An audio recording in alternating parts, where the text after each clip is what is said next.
Okay, so I have decided to do a walkthrough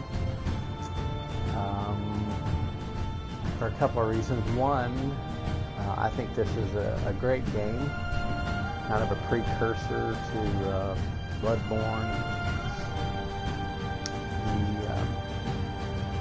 and the successful series following.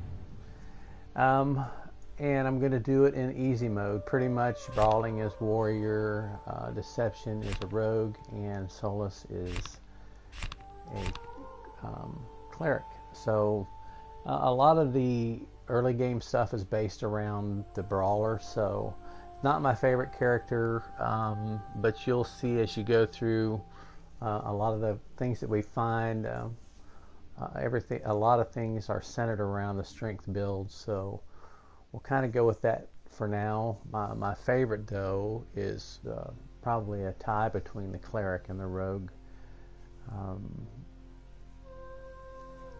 But for now, we're going to go with the brawling. Obviously, brawling, and they wear a lot of equipment, and their spells and everything are kind of limited. They're pretty much relegated to fighting. So we'll start with that. Notice you start with 2 health potions down there and 1 ghost merge shard. And there it gives you your gear, and it kind of tells you what to focus on, the strength and vitality. So let's get started.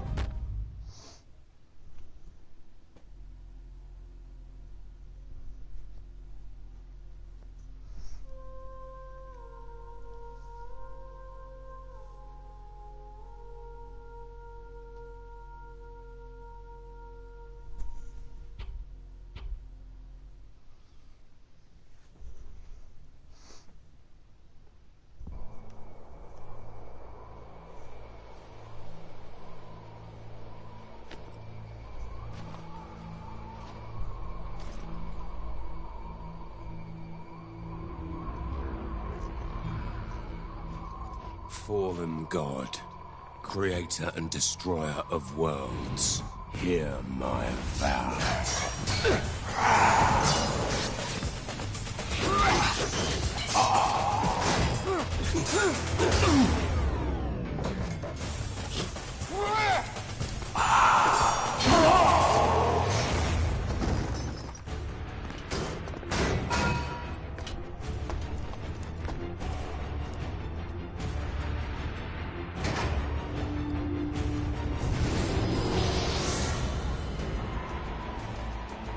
Hear my vow. My vow of defiance.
The monastery's ahead. I wonder if it is still safe. Either way, our quest for Antanas nears a conclusion. I hope he's worth all the men we've lost on our way here.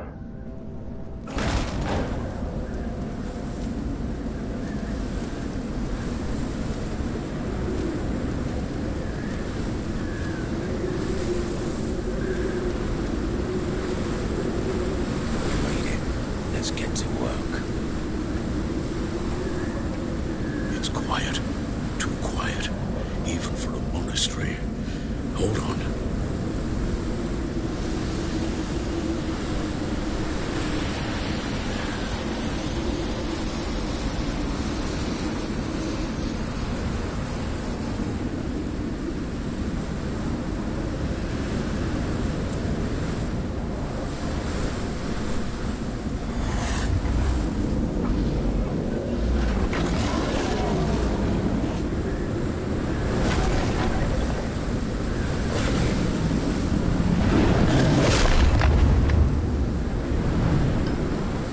Okay, so as I was saying, the reason why I decided to do a walkthrough is because, number one, it's a great game, kind of a Dark Souls preamble. I know this was brought out about 4 years ago, and it is a great game, but it's kind of esoteric, like a lot of the other Dark Souls games too. If you don't know your way around, if you don't know a couple of the secrets, it changes the gameplay entirely, in my opinion. So the main purpose of this is not to give you a bunch of my commentary. I'll try to limit that, but to show you some of the secrets and maybe give you some insights on how to get the best experience.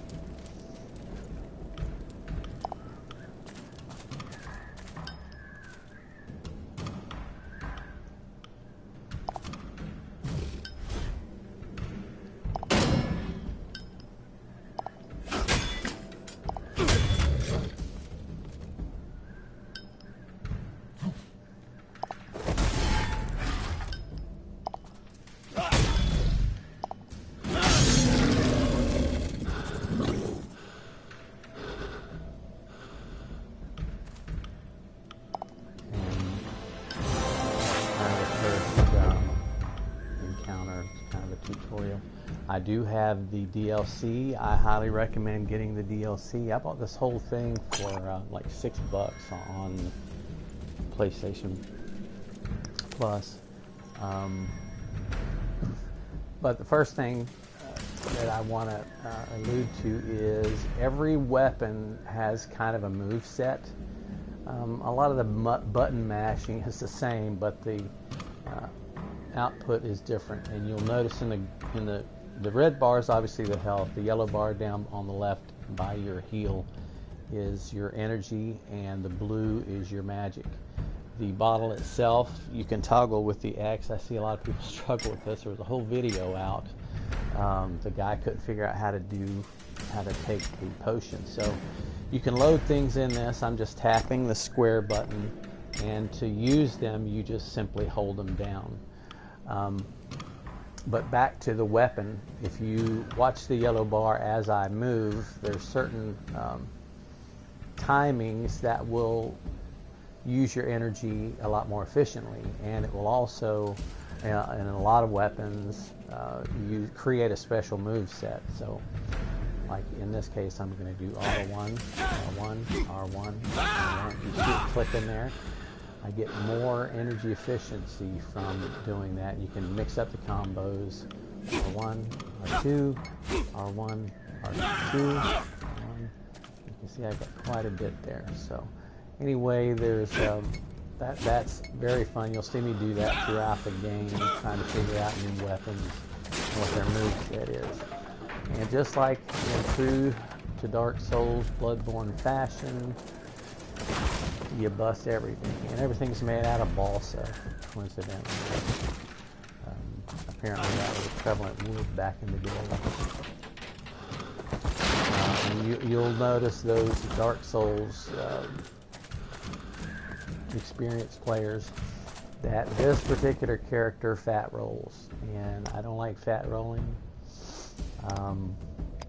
And I don't know why they would start a game, make you start a game with all this weight on you, unless they just don't want you to, or they want you to figure it out and do something about it early, so you understand the differences. You can see when I hit the weight down there, the weight is 15.25 pounds out of 17, so that's quite heavy.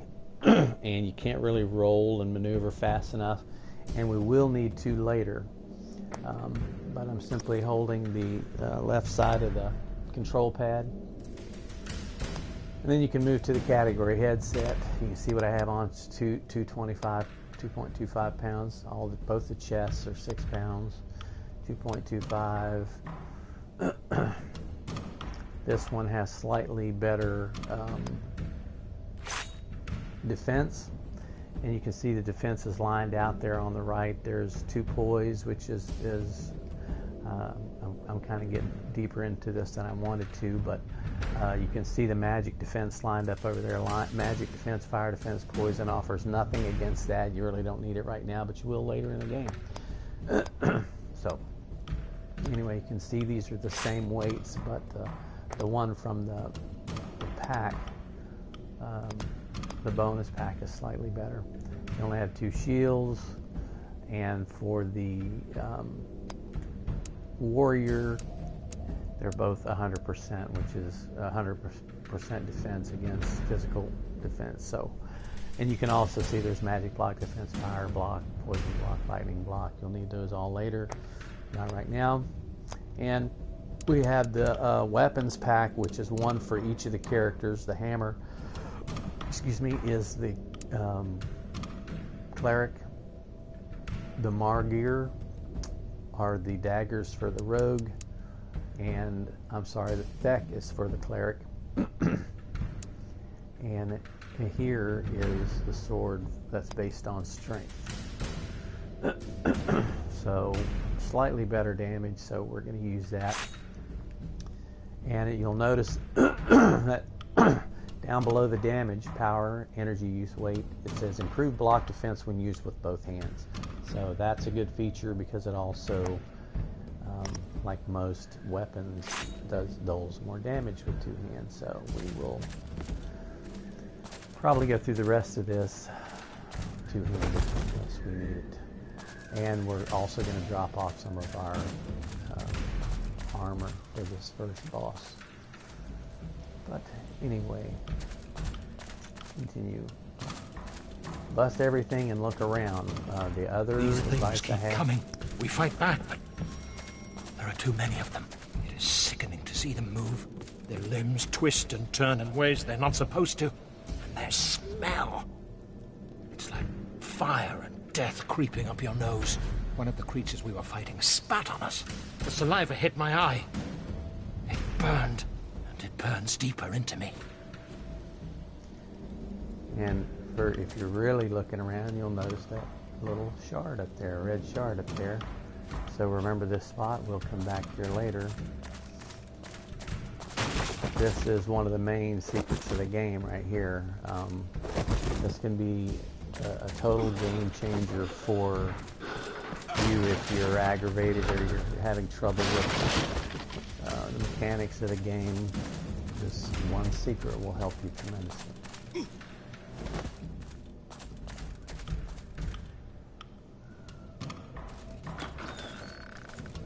And these creatures in here are blind, supposedly, but and the rogue can sneak up on them quite nicely. The warrior, however, clunks around, makes noise, can still sneak up on them, but they hear you like that, and that's what happens. And a couple of well-timed attacks, and they're down. But he saw, and they are very dangerous. So don't let this tutorial lull you into a peaceful state when you're confronting these guys, because later on, they will kill you. And you can see that I blocked him successfully.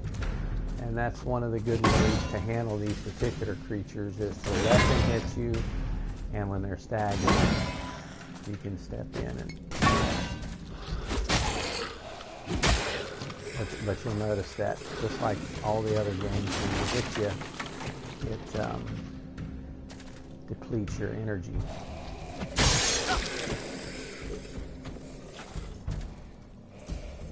I took some minor damage there, but nothing major. There are shards that give you resistances as well as speed up your recovery time. So take your time, read through all the tutorial messages and certainly all the scripted messages, because they'll kind of let you know what's going on in the game. And you can see there the R3, just like other Bloodborne, Souls games, a lot of other games, locks onto the target. That increases your efficiency when hitting and blocking. So charged R2, and R1, R1, but again, don't let that lower their damage. Oh, I hate that though.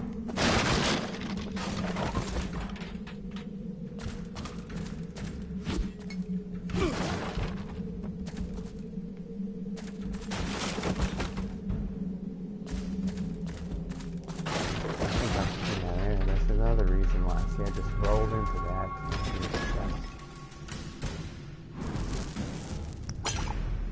Empty bottles. Empty bottles are good. They give you extra potions. And I just happen to roll under here.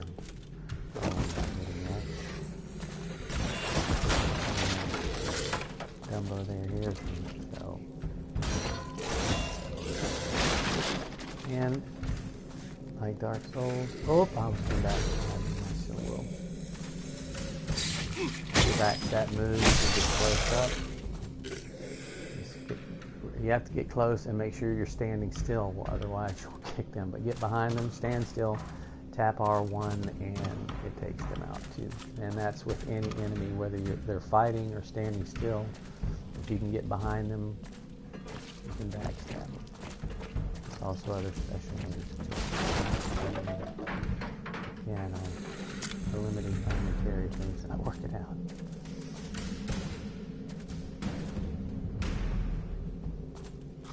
Whoops. Come on now.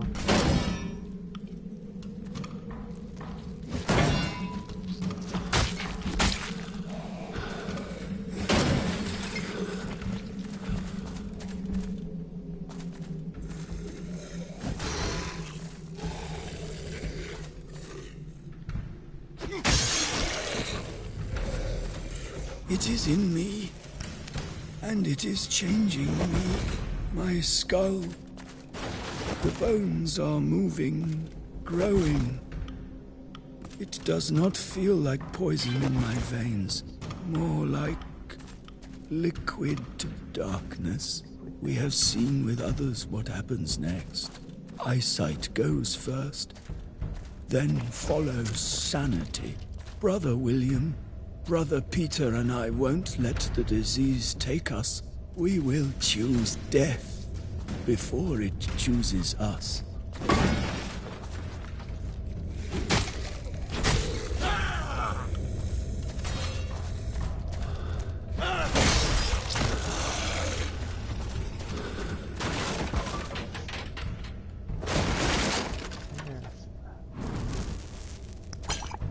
Energy shard. It helps you rejuvenate your energy quicker.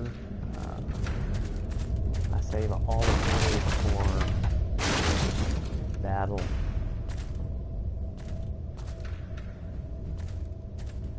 And you'll see these little things laying on the ground, like they're napping or whatever.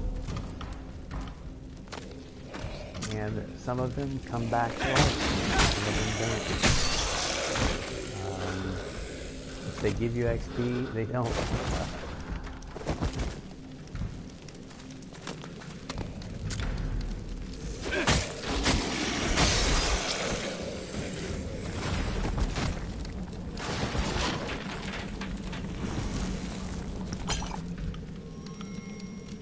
Energy.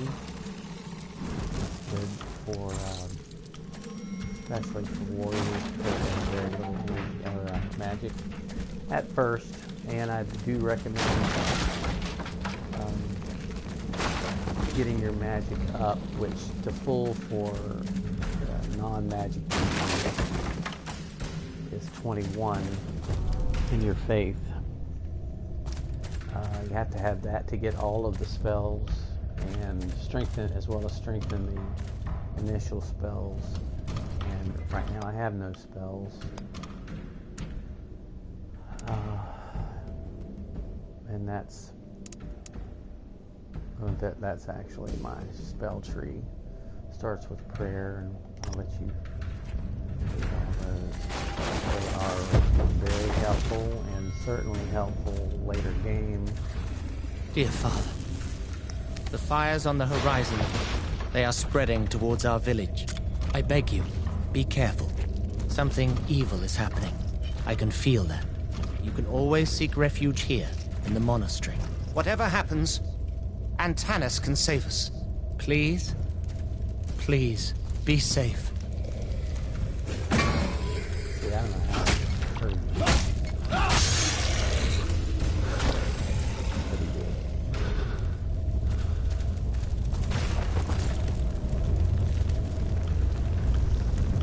Okay, and as the text says, you might want to remember the location of this magical port and other ones too. It opens up once you have defeated a formidable enemy, one portal. There's always a reward on the other side. It's not always free, which is true enough. And that is something to remember because there's a lot of empty bottles in these portals. And more bottles, more potions, always good. So we shall remember that one. And here's our first not blind, non-poisonous enemy. And again, for you Bloodborne, Dark Souls fans, you'll use a lot of your same tactics here as far as getting behind him. This guy, you generally hold your shield up and move around him as he swings, which is a tactic with a lot of the enemies, and try to time it so you're right behind him to get a backstab. I'm not the best at it, but I shall give it a go. Here it comes. Oof. And I did it. It didn't kill him, but I did do it. Oh, I don't know how that went.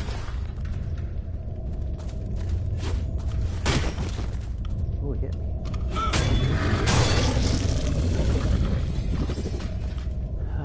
Anyway.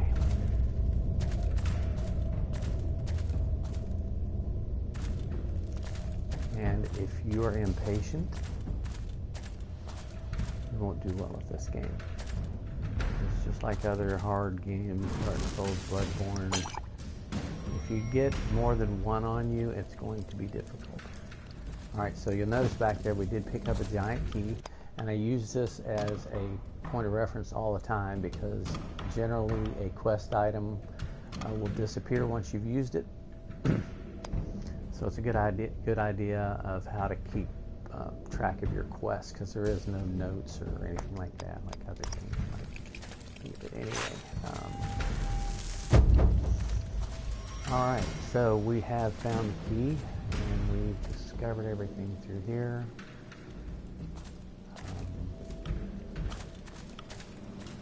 Yes. So you can talk to Antanas now, but he's kind of redundant. So we're just going to open the door, and this starts the first fight. Now, the first thing to learn about this, I should have changed my gear, but this is where you're going to want to roll. If you're a strength build, there's secrets to beating every boss, and just like every boss, they have a certain move set that they use that you need to figure out. This video will kind of help you with that. But there's other methods too.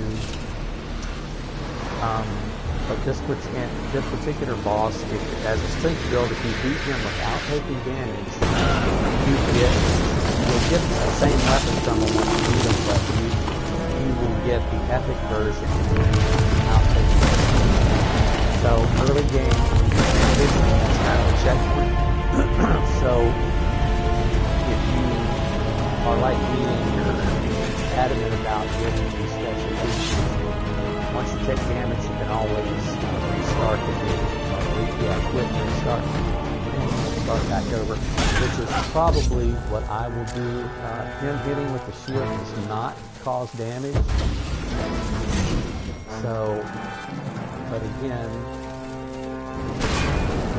like that, a good start. But with this clunky, I'm going to take off some of this. Because I'm like moving in slow motion.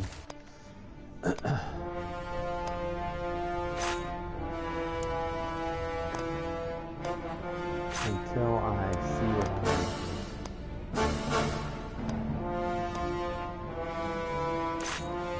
Yeah, you can see I'm green, and that allows me to move around freely now. So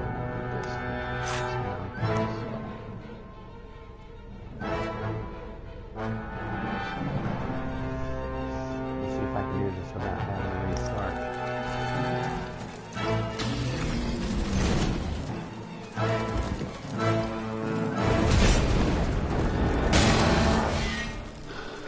Uses almost all of your energy to get there, so it's a good idea just to hit him once and get out.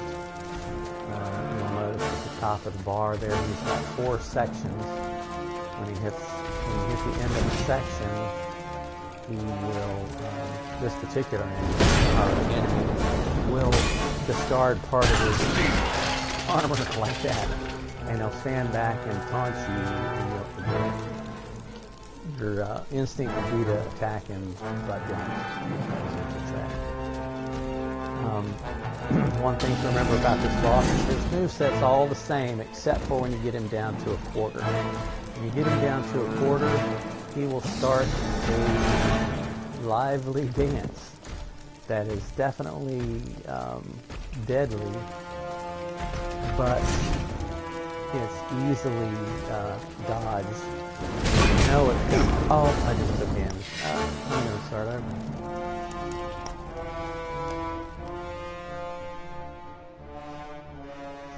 Because this is a strength build and I want to show you the difference.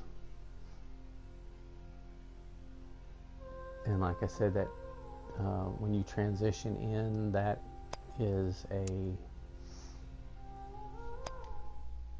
creates a save when you transition in. So as long as you don't die within that, after that transition, you'll always go back there. So I'm kind of glad I died so I could show you that.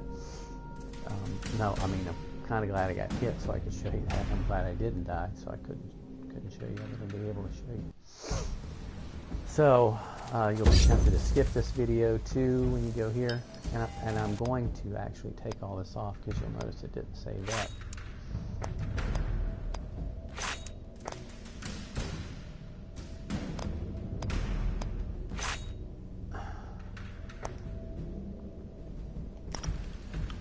Alright, so... I found a key. What are you... Anyway, you'll be tempted to skip this video, but don't, because as soon as you come back in, he's attacking you, and it actually takes longer to skip the video than it does to go through it.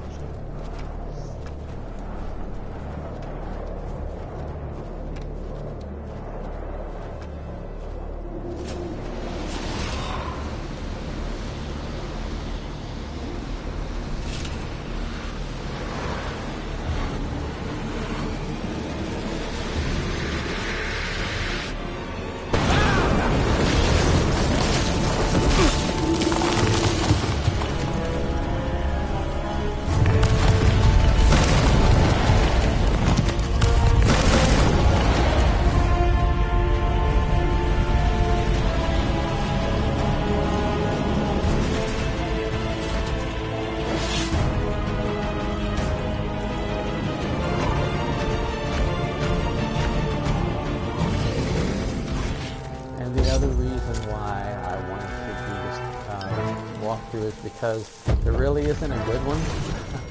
There might have been one 4 years ago, but there's not one now.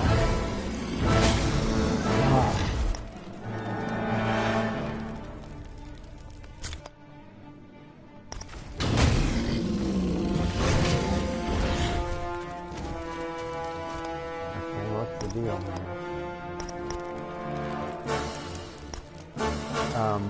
There might have been one 4 years ago, and it's gotten buried upon other walkthroughs. I don't know, or maybe it wasn't.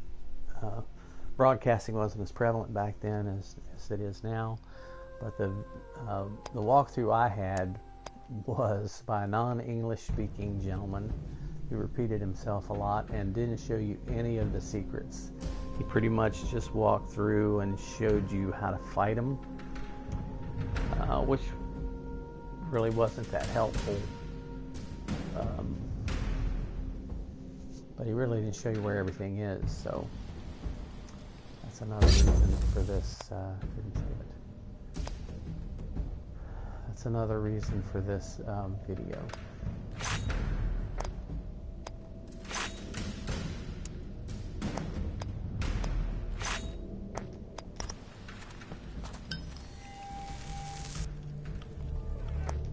So I'll skip it to show you.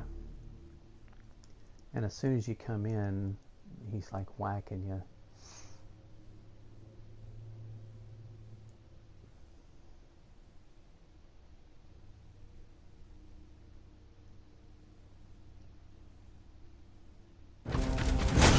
Like that.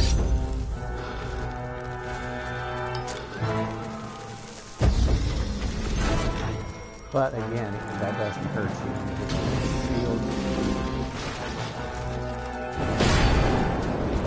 That is devastating. So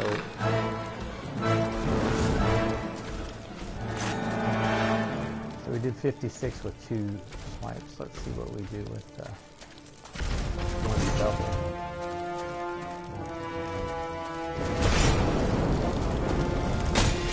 35, so we're better off with this one.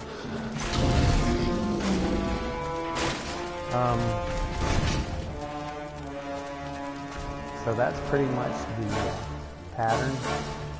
Let him come after you, and you can attack him in, but it's kind of risky, especially if you're trying not to take any damage. Now, if you're a cleric or a rogue, you can certainly disregard all this because you won't be able to use this weapon anyway.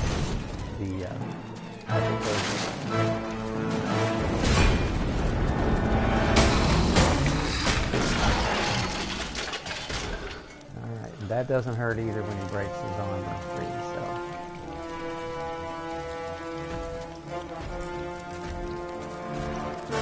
so the secret to the last quarter there is just make sure you have him at the end of a building so you have time to outrun him as he dances toward you, because he is definitely hard to avoid getting hit during that little dancer flurry.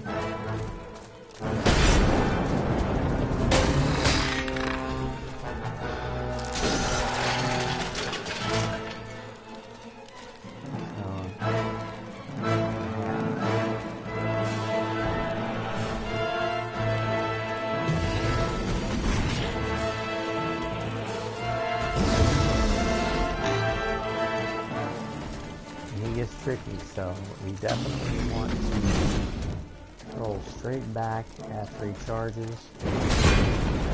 Watch that.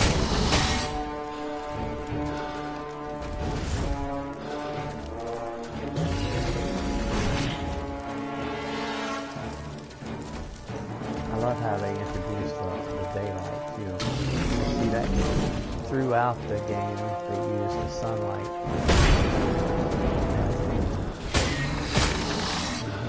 Down to a quarter, so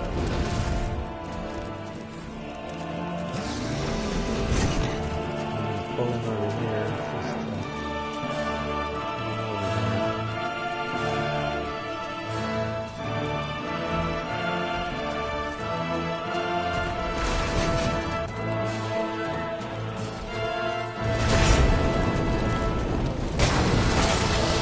Now we're going to start again. Not at 1, 2, 3, 4, 5, 6, 7, 9, and then it's done. Again, you can hit him just then, but it's awfully risky. So I don't recommend it. He's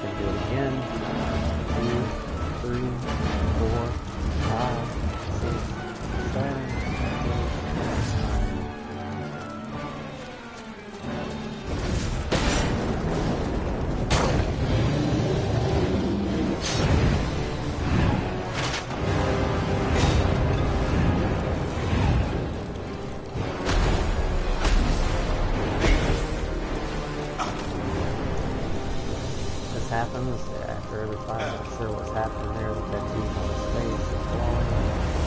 Good. I'm assuming he's gaining power from his fallen enemy.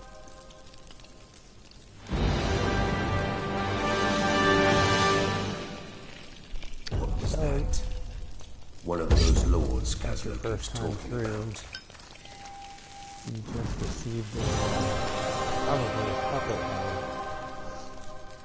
trophies. Anyway, the persistent sword, you'll notice that it's yellow.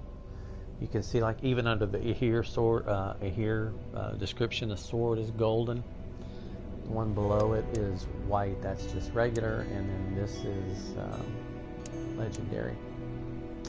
So there's the Persistence Greatsword, and you'll notice that it's way down there. It's because the strength requirement is 15. I'm not quite there yet, but that's going to be my goal, to get to 15, because that damage is going to jump up tremendously, and you'll notice that it does scale with strength. So after you've done that, there's your first save, and there's nothing else in this room. I've checked it quite a few times. But these are the save crystals. You'll notice that the shards floating around it indicate how many heals are left in it, and that does deteriorate when you use it. You can't use it again. They do rebuild, but it takes it a while for them to come back. So you can read that there and figure out what you want to do. I'm just going to exit through all of this, and I got 1,638 current experience. I'm going to put everything into attribute points for now. Because again, we really don't need these spells in the beginning.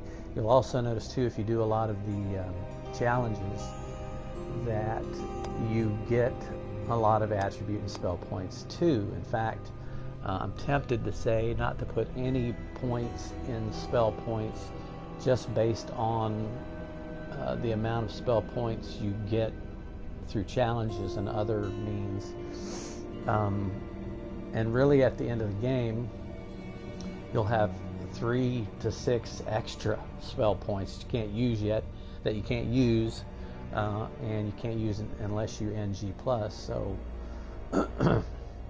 definitely early on, don't use them, because you'll get them, and this is where you'll find them here in the consumables and miscellaneous. And you'll see that part of my pack gave me an attribute point and a spell point, and then I got another one from him too. So I'm going to use those. I'm going to use that spell point shard. I'm going to go back to my character development and put all of them into strength, and yay, I'm in at 15.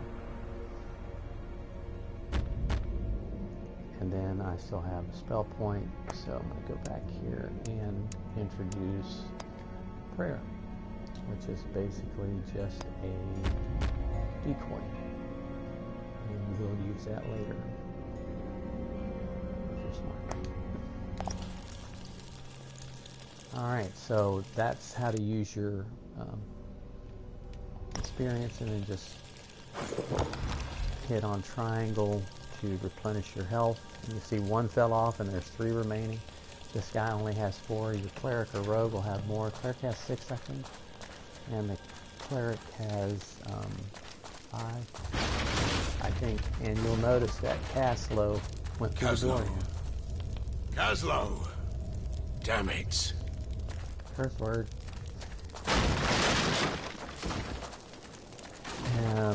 I don't think there's anything in here anyway, but I'm used to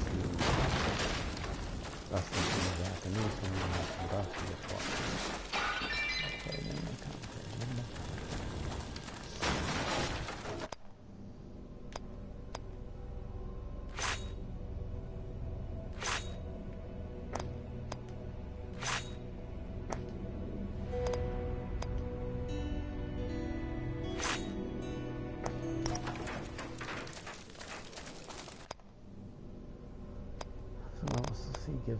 what gives us the least amount of protection? It's a toss it between the gloves.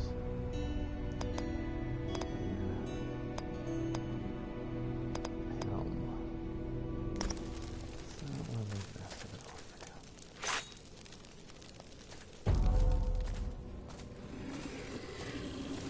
More dummies through here.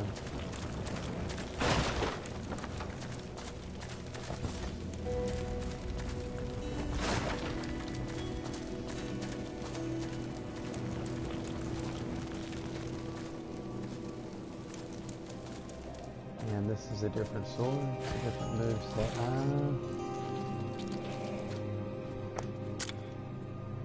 Actually, no, I don't remember if this is a different moveset. Oh, no. Slice.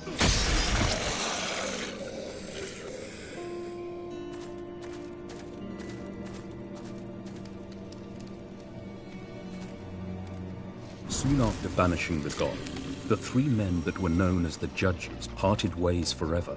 Apart from their common goal, they were very different in every possible way. 3 statues were built for them on the square of the Judges, displaying the distinct paths they had taken. These statues hold a secret, as if it were their heart, but it is retained by the stone. Only the Shard of Heroes could make that heart beat, and only an unearthly force could tear it out. Unearthly force. There's some nice rogue armor.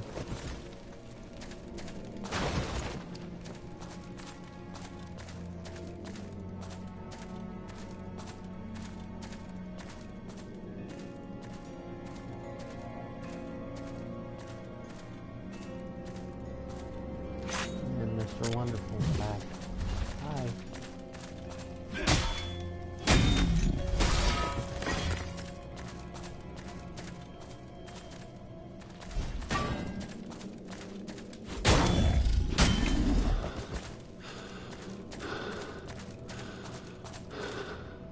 One of my favorite attacks is the running R2. Run.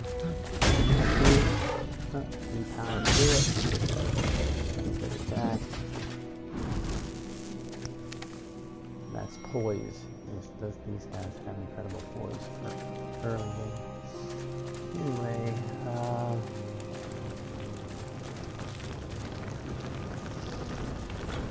so we're coming up on another secret of the game. I'm not sure why they do themselves.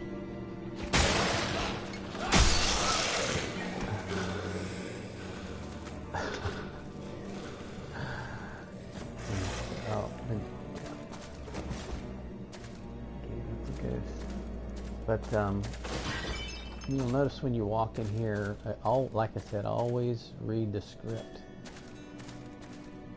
Keep an eye on your environment. There are multiple ways that a room can stay hidden to a careless man.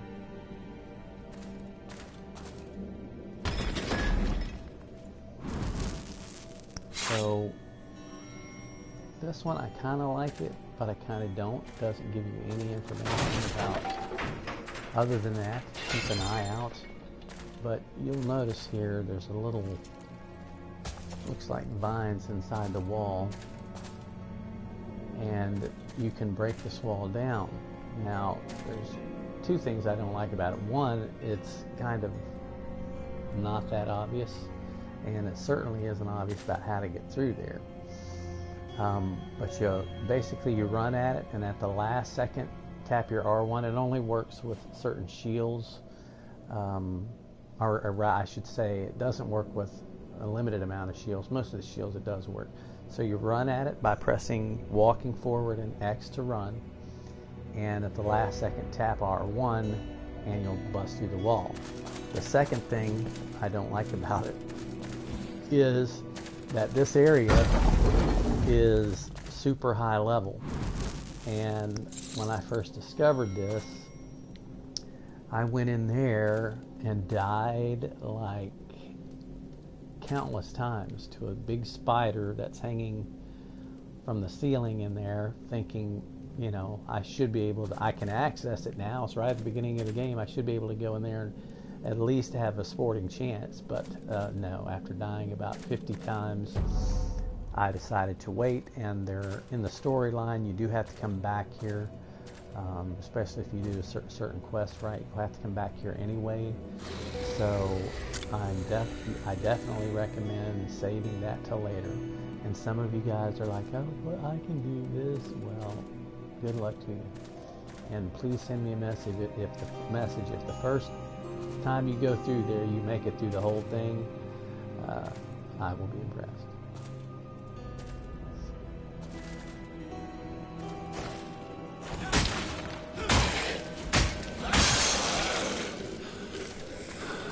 We can't stand against such forces much longer. We must find a place to hide. A place with walls and soldiers. Lady Antanas, we will be on our way. Please prepare for a few dozen refugees. So anyway, we've got to remember to come back here. We've got to remember to go back to that portal once we get through this area. And there is the key to that door where we shall find and uncover the secret of the Shard of Heroes. The Northern Monastery Wing Door Key. So this will require us to go back a little bit.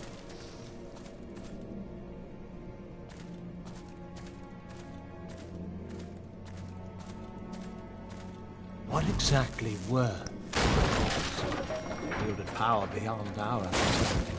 They fought fiercely and they blindly followed the god. Anyone who tried to talk to them, reason with them, failed. The lords did not come for discussion. They came to serve their purpose. To lead the Rogar army against the humans.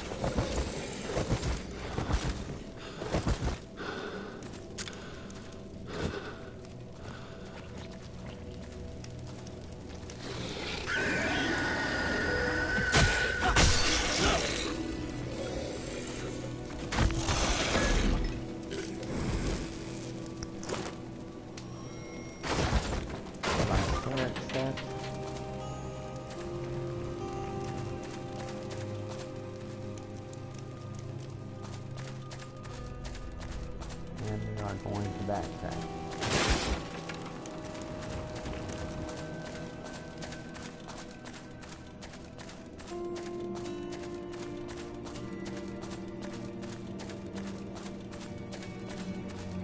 And you'll do a lot of that in this game.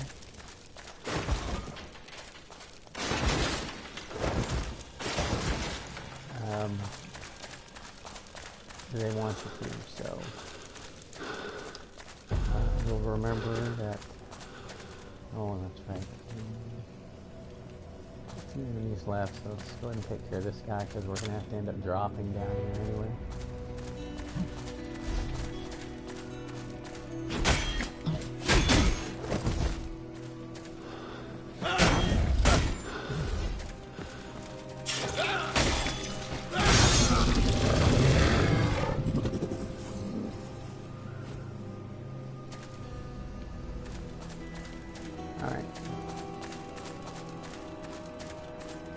So this is a little area where the shard is.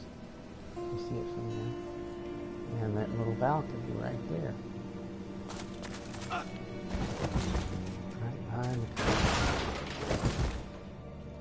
Never anything there, but I always pass it up anyway.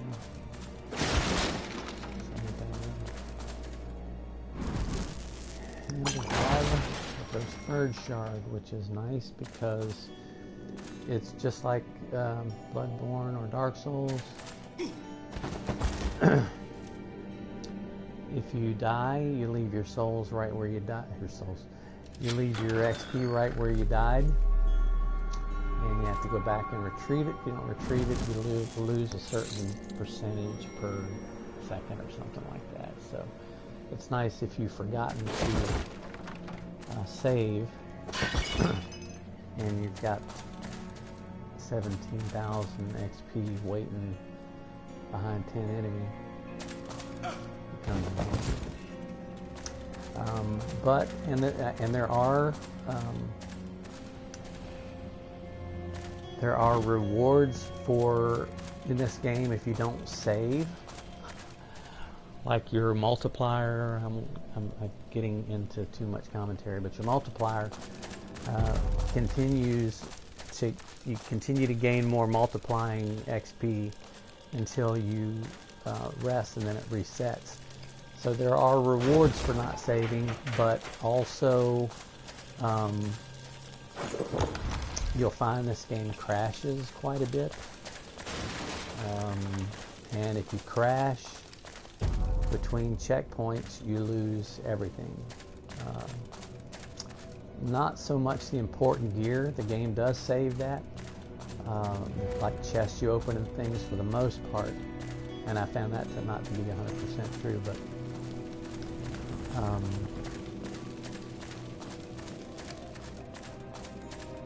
but for the most part, you definitely lose all the XP that you've gained if you crash between saves. So my recommendation for first-time players is to save early and save often.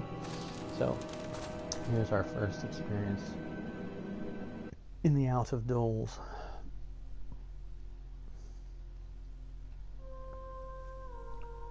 I'll try to keep these to a minimum. In fact, maybe I'll stop and restart right here. So.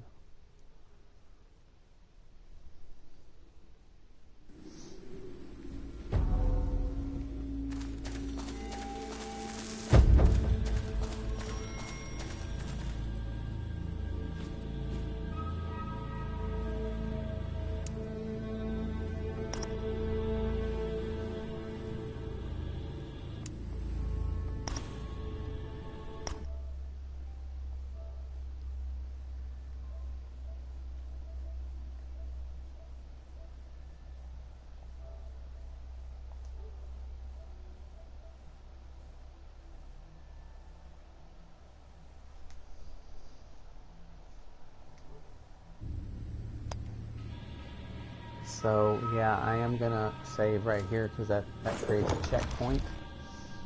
So I don't have to go all the way back. Well, all the way, but then I have to go back there. And I'm gonna end it right now because it took longer than anticipated, having to fight that boss 3 times with this weapon, and I forgot to change weapons. So let's step away from the shards, and you'll see that I now have a monk staff deck, and I've got it sorting by damage. So if there's the persistent sword, you can see that jumped up to 64. So the damage on this thing is incredible. Of course, it's a little bit heavier, but it's worth it. And the one-hand heavy attack sends a tremor, which is kind of nice. It's kind of helps you to attack from a distance. So anyway, with that, I will end it, and I'll resume it right back here.